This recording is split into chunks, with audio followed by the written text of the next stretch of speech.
Sudah Mbak, dengar. Gimana? Kalau saya notice gimana Pak? Tapi tanpa tanda tangan majikan itu bisa nggak? Saya notice sendiri gitu, saya kirim via fax ke imigrasi. Bisa sampean ngirim enggak, fax. Pak? Sampean ngirim fax bisa? Bisa di 7-Eleven kan? Oh ya sudah, kalau sampean bisa, formnya juga sudah dapat. Formnya udah dapat dari Facebook, dari organisasi buruh. Oh, boleh. Bisa. Kalau mau ngefax. Sudah yakin? Notis, cabut. Terus?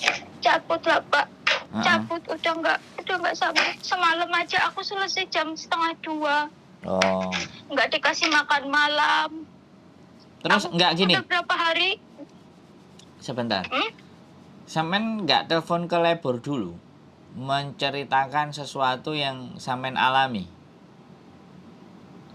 Belum Pak, aku belum telepon. Emang bisa telepon ke labor? Bisa dong. Bisa Mbak, telepon ke labor. Labor itu memihak siapa? Karena aku nelpon agent lebih memihak majikan. Yo, kalau labor ya ada di tengah Mbak. Labor ada di tengah. Pak? Kalau labor ada di tengah. Halo? Iya, saya mendengarkan Pak. Apa sama organisasi nggak dikasih tahu nomornya labor sampean? Ada di buku tapi saya belum pernah nyoba. Itu bener nggak nomornya? Iya benar, di buku. Yang baru datang. Oh iya, boleh. Di buku itu ada nomornya Hotline Reporting Breach and Employment Ordinance 28152200 atau Enquiry Hotline 27171771. Boleh, sampean coba. Halo? Nggak, mirong mendengarkan. Sampean libur hari biasa apa hari Minggu? Hari Minggu. Oh, kalau sampean libur hari biasa lebih enak karena labornya buka. Semuanya diceritakan. Nanti labor kirim surat ke majikan. Kan kayak gitu. Perlakuannya jam berapa kayak gitu kan. Nah, tapi nek sampean sudah merasa bahwa perjuangannya mentok, perjuangannya sudah nggak harus dilanjutkan, ya sudah gitu loh. Halo? Saya kalah mental. Iya, nggak usah sedih lah. Ya, hidup itu memang begini. Ya, Hongkong itu memang begini.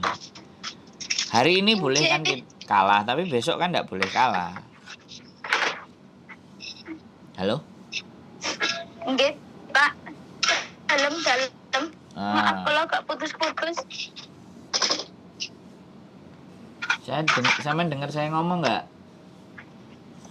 Dengar. Dengar gimana Pak?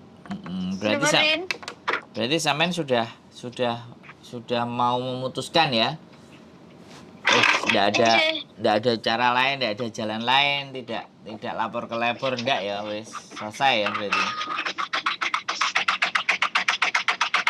Belum Pak.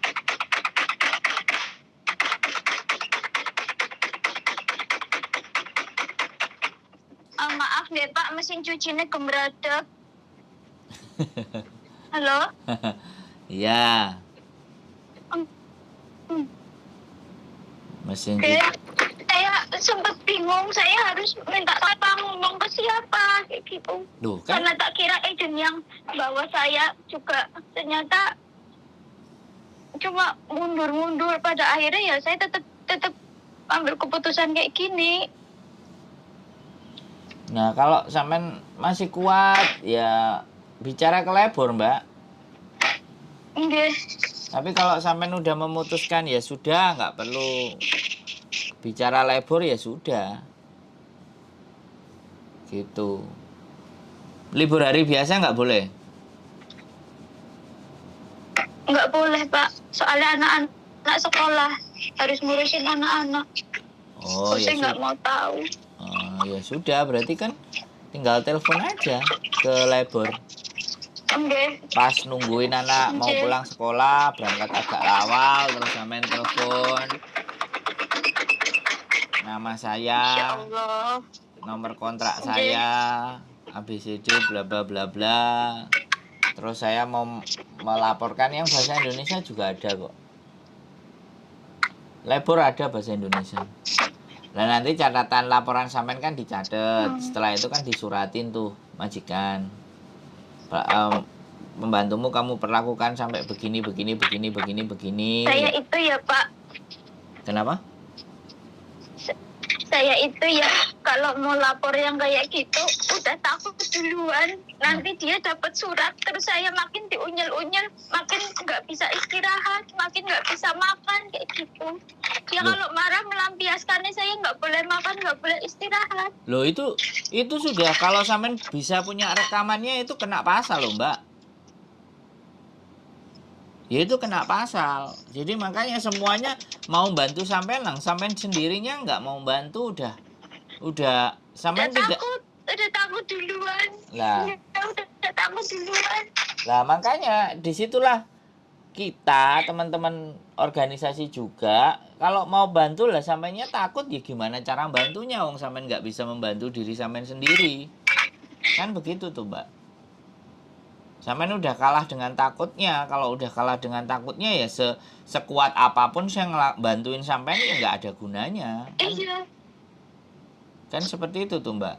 Jadinya sekali lagi bahwa Hongkong kan memang keras dan organisasi pun nek sampean telepon juga kan dijawab, dikasih tahu, diajarin, malah disuruh begini, disuruh begitu kan pasti begitu semua toh. Yang melakukan kan sampean sendiri. Kalau sampean sendiri nggak melakukan ya sudah. Kita bisanya apa? Dukungan kita hanya begitu. Karena saya juga bukan staff agent sampean yang nggak bisa ngomong sama majikan. Kan begitu. Kecuali kalau paspor ditahan, nah kita bisa nemani sampean untuk ngambil paspor.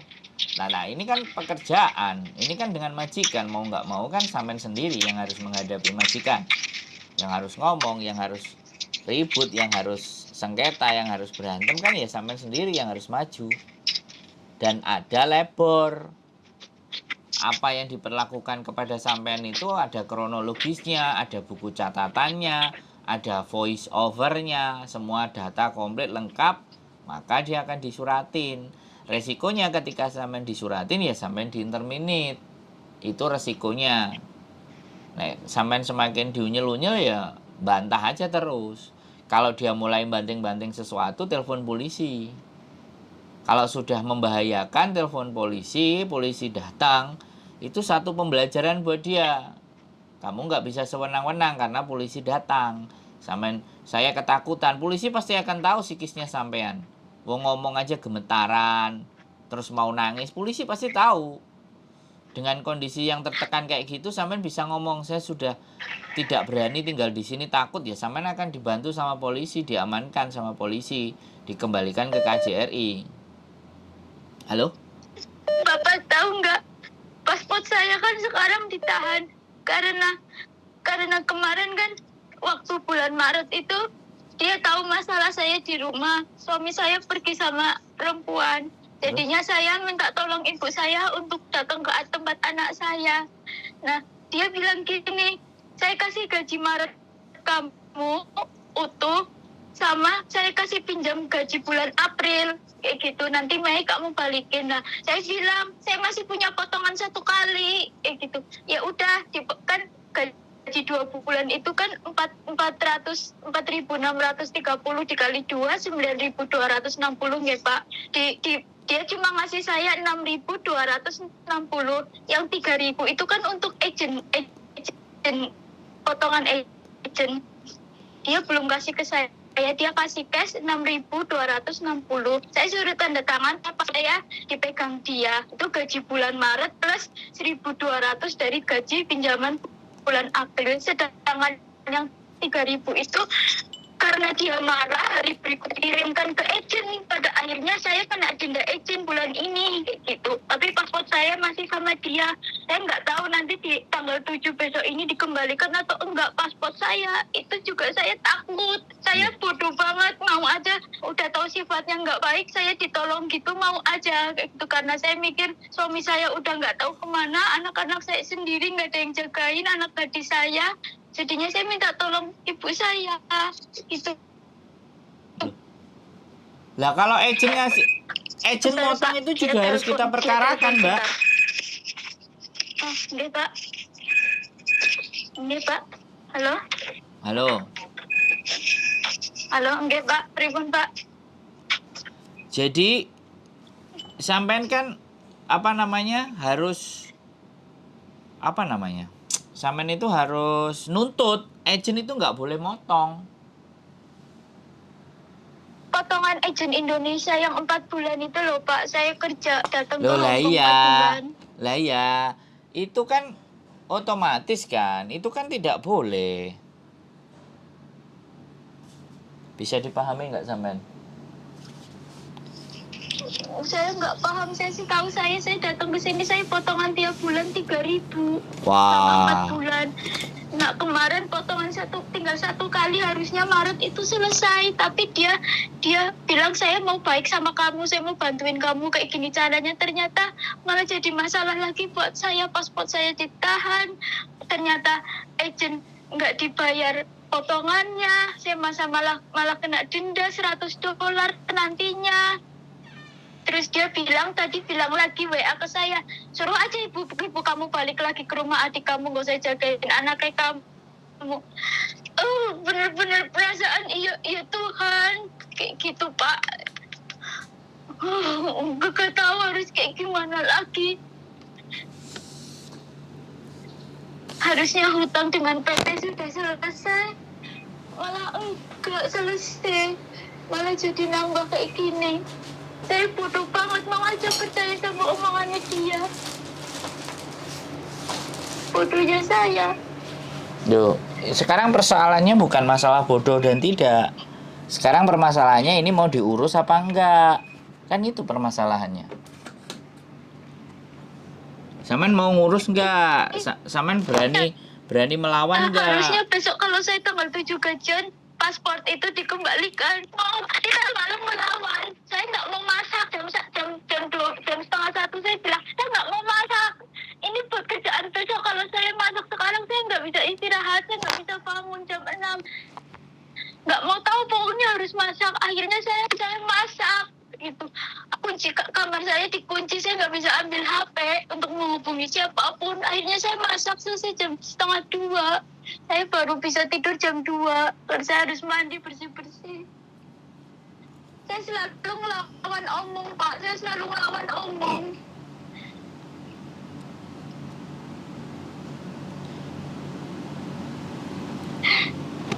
Halo? Enggak, Pak. Dia ngancam saya, kamu tunggu aja 2 bulan mau saya ganti pembantu baru. Saya bilang, saya nggak ngejawab gimana, tapi dalam hati saya bilang mau diganti ya monggo diganti kayak gitu. Tapi kenapa saya dibeginikan terus? Saya wadul ke agent sabar, kau masih kuat enggak, dijalanin dulu aja, selalunya bilang kayak gitu.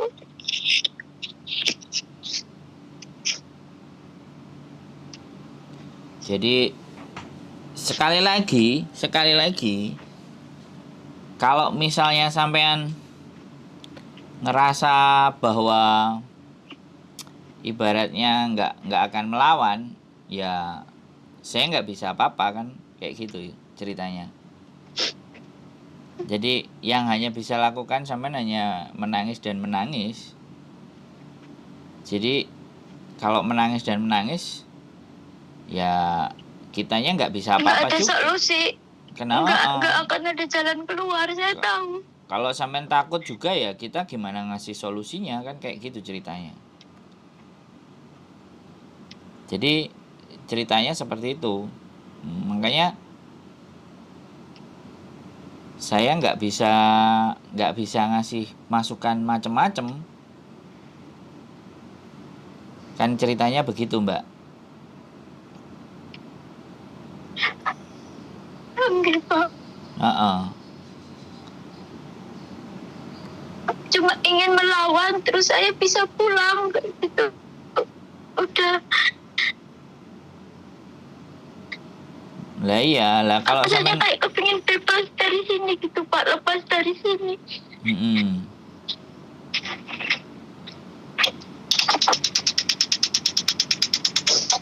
Terus akunya harus kayak gimana? Kan kayak gitu tuh ceritanya.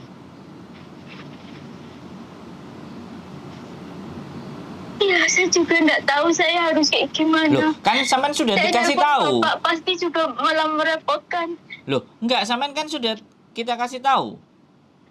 Sampean lapor ke Iya, telepon labor. lapor Iya kan toh? Pak. Nah, kalau sampean nggak berani dan nggak takut, nggak berani telepon dan segala sesuatunya, terus kitanya bisa apa? Yang punya perkara kan sampean. Halo? Kalau saya telepon lapor hari ini, Ya surat itu silakan. datang hari ini juga. Ya enggak, ya suratnya enggak mungkin hari ini. Ya biar Pak akan proses dulu semuanya.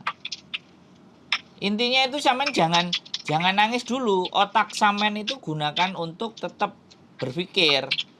Dan nggak ada masalah itu hari ini telepon terus hari ini terselesaikan masalahnya, kan nggak bisa begitu juga. Dia pasti akan catat, dia pasti akan tampung. Kan seperti itu. Oke. Jadi seperti itu, Mbak. Lah kalau sampean isinya cuma nangis terus bodoh kayak gini, lah kitanya terus gimana coba? Kitanya harus kayak gimana nek sampean sendirinya begitu?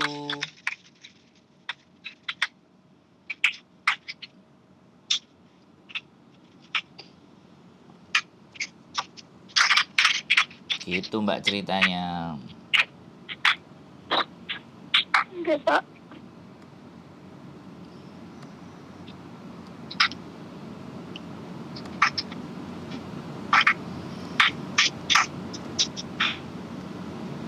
Saya nanti coba nelpon habis ini ke lapor.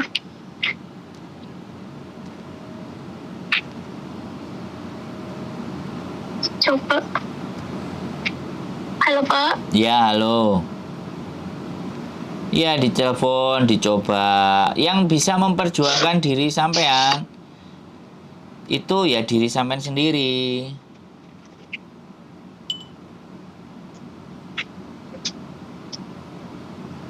Oke. Gitu ceritanya. Pak. Oke? Oke. Oke Pak. Ada lagi? Oke. Sekali lagi.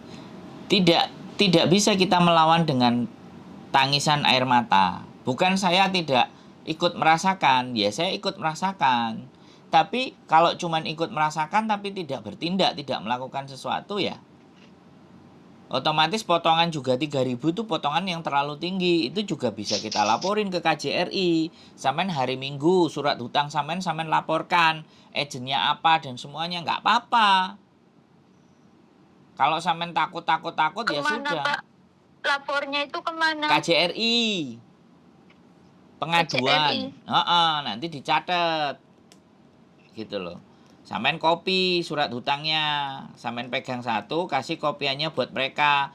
Terus KJRI ketika jawab pertanyaan sampean atau ngasih solusi buat sampean usahakan rekam.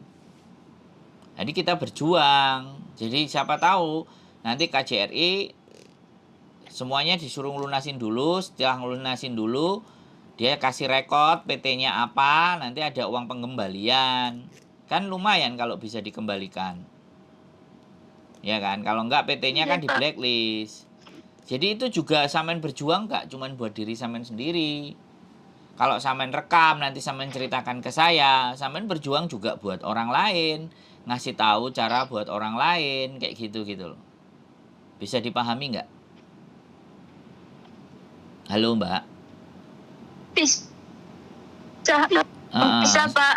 Sekarang coba cuci muka semuanya, ambil nafas. Bahwa masa depan sampean ya perjuangannya dari diri sampean. Dengan berbagai macam masalah kayak gini gitu loh. Nah kita kan bantu. Bantunya ngasih semangat, ngasih tahu caranya, jalannya. Segala sesuatunya ya sampean tetap jalan sendiri. Karena kan libur memang hari Minggu. Kalau KJRI kan hari Minggu ya buka, boleh.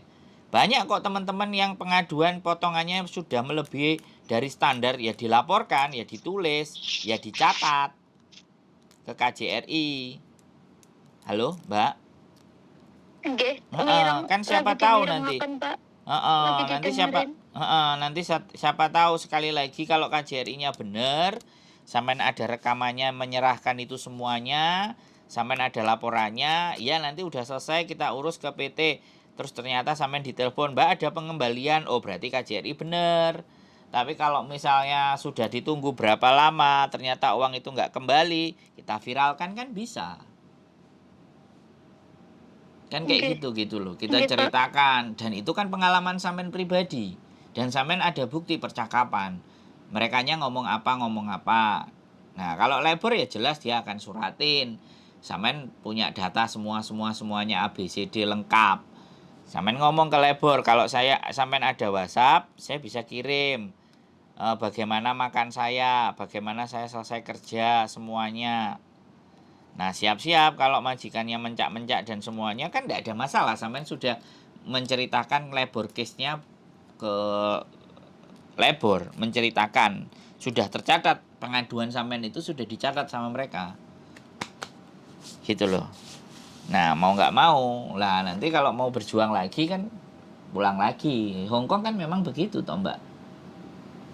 Nggak apa-apa ya, dipokcoy ya nggak apa-apa, dipokcoy aja, yang biasa orang Hongkong. Tapi kalau dia udah mulai main tangan, mau banting-banting sesuatu, polisi yang maju Mbak, telepon polisi 999 gitu aja. Dia mau melukai saya, otomatis sampai nek cerita karo polisi ambek nangis-nangis kayak gitu kan, polisinya sudah bisa baca gitu, bahwa sampean posisi dan keadaan tertekan gitu.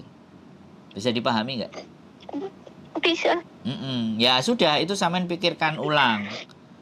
Jadi saya nggak mau ikut berlarut-larut, tapi saya harus mengeluarkan sampean untuk tidak di zona ketakutan gitu loh. Kalau sampean zonanya ketakutan 90%, jelas sampean nggak bisa ngapa-ngapain. Tapi kalau zona ketakutannya bisa direndahkan lagi, 30%, sampean 70%-nya pakai logika. Lah di saat logika sampean jalan, maka persoalan itu pelan-pelan akan terurai. Persoalan itu akan pelan-pelan akan terselesaikan. Karena persoalan tidak selesai itu karena takut, khawatir, ya kan. Terus kitanya males, ya kan. Ya, sampean kan hopeless. Nah, sampean sudah habis harapan. Nah, itu masalah tidak akan terselesaikan. Semangatnya udah habis. Nah, sampean sekali lagi saya bilang, Gusti Allah itu sudah mengizinkan sampean menginjakkan kaki sampean di Hongkong. Bisa dipahami. Dari ribuan orang yang pingin ke Hongkong, sampean salah satunya yang nyampe di Hongkong. Lah giliran nyampe di Hongkong kok melempem. Iya kan, di PT sampean berapa lama? Di PT berapa lama? Di PT perjuangan sampai nunggunya berapa lama? Masa potongan tinggal dikit selesai aja sampai nyerah dengan majikan. Hongkong ya kayak gitu. 10 kali kita datang majikan bisa jadi 7 kali, 8 kali yang bleset. Tapi kalau mental kita nggak ketata ya repot.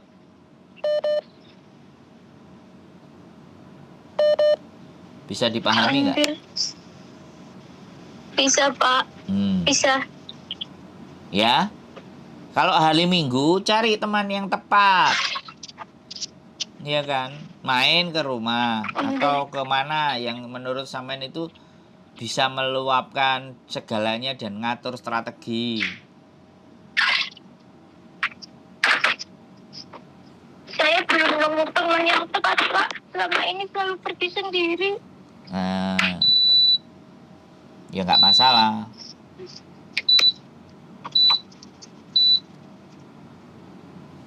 Jadi kayaknya nggak pernah punya solusi karena apa-apa sendirian gitu, nggak ada temen. Nah, dan nyari temennya yang bener juga. Udah drop kayak gini nyari temennya salah malah dihapusi. Iya, kayak kemarin pernah nyari teman malah dikasih solusinya suruh pacaran sama aki-aki di sini. Loh, siapa itu yang nyuruh? Saya langsung ketakutan. Kok makin aneh? Iya, itu temannya teman saya. Dia ex Hongkong 13 tahun, ketemu di PT dulu. Terus dia bilang, libur sama saya aja, kayak gitu. Sekali, 2 kali belum tahu saya. Lah barang udah ketiga kalinya dia ngenalin ini. Dia bilangnya kakangku nang kene, bilang kayak gitu. Terus oh iya dikenalin, terus minggu berikutnya bilang katanya dia suka sama kamu. Kamu kok lagi bermasalah sama suamimu, sama dia aja, nanti gajimu utuh. Kamu libur di sini makan apa segala macem terjamin. Waduh. Kebutuhan anakmu dari duit kamu kerja kayak gitu. Terus saya mundur, saya nggak mau bertemu lagi. Istimewa juga ya. Di luar sana ya. Iya. Kayak gitu, ngomongnya kayak gitu ke saya. Ya memang selama beberapa kali ketemu pergi bertiga itu ya memang kalau makan dibayarin memang Pak. Itu mendekati hari raya Imlek. Sampai setelah Imlek, habis itu terus saya nggak mau ketemu lagi. Lah menurut sampean tua apa muda apa gimana? Ya sekitar umur 50-55 lah Pak. Ya anaknya udah dewasa kok. Ngomongnya anaknya juga udah dewasa. Dia dulu pernah nikah sama orang Indonesia juga. Cuman katanya ditipu, diporotin duit tetok, kayak gitu. Terus temanku itu bilang gini, kamu pacaran sama dia. Dia ngomong sama aku suka sama kamu, tapi nggak mungkin nikahin kamu. Terus aku juga bilang nih, lah siapa yang kesini mau nikah, Mbak? Aku bilang gitu. Aku nggak mau yang kayak gitu-gitu lah. Nggak apa-apa, nggak masalah. Tuh kamu juga wisaran sama bojone, bojomu juga ngomong iki, kayak gitu. Duitmu utuh, kirim gue bocah. Kok nang kene engkau garis kok nanang anu uang kue ngomong kayak gitu.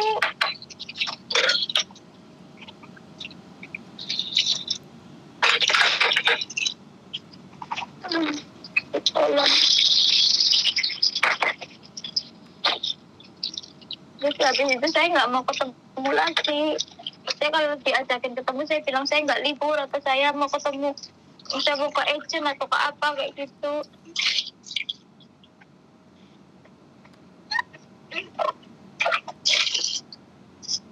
Halo? Halo. Ya, sekali lagi serba-serbinya macam-macam. Kalau udah orang drop udah kayak gitu. Enggak. Terus Oke? Ya, sekali lagi tarik nafas. ingin nyari teman ujung-ujungnya Ya. kayak gitu. Ya dolene sampean karo wong sing gak jelas, nek dolene ambek aku kan jelas. Nek aku mbleset, aku kan nang sosial media enek, menungsane enek. Iso digoleki. Omahku iso diparani. Ya kembali lagi lah sama sampean, Mbak. Apapun ceritanya, sampean sudah nyampe di Hongkong, sampean sudah berjuang, tinggal melanjutkan perjuangan, ngono. Jadi seperti itu. Ya. Sekali lagi, wong sampean telepon aku ya tak angkat, WA ya tak jawab. Tak telepon balik, ya. Nggih. Ya. Oke. Nggih, Pak. Oke. Yang jelas rasa takutnya 20-30%, beraninya 70%. Dah. Wes, kita hanya bisa menguatkan secara mental dan ngasih tahu jalur jalan-jalannya. Ke situ, ke sini, ke sana, ke situ. Nggak usah khawatir, nggak usah takut. Rezeki sudah ada yang ngatur, rezeki sudah ada pada tempatnya. Ya. PR-nya sampean 2, ke KJRI laporin potongan, yang kedua ke labor sampean harus telepon agar majikan mau berubah. Ya, nanti kita lihat hasilnya.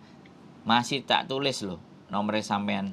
Dalam pengawasan terus nama sampean. Nggih. Ini masih tulisannya dalam pengawasan loh, Mbak. Nah, aku pokoknya kalau orang nggak telepon, aku nganggep masalahnya kelar. Karena orang cari saya pasti masih punya masalah. Tapi kalau dia sudah lama nggak telepon saya anggap masalahnya kelar. Bisa dipahami nggak? Nggih. Oke, Mbak? Bisa. Oke, Pak. Bisa. Semangat ya. Yuk. Nggih. Oke. Nggih. Ya, Nggih, nomornya Pak. udah tahu Matur tadi nuwun. ya. Yuk, bye-bye. Assalamualaikum. Waalaikumsalam. Salam. Salam. Takut, dan takut.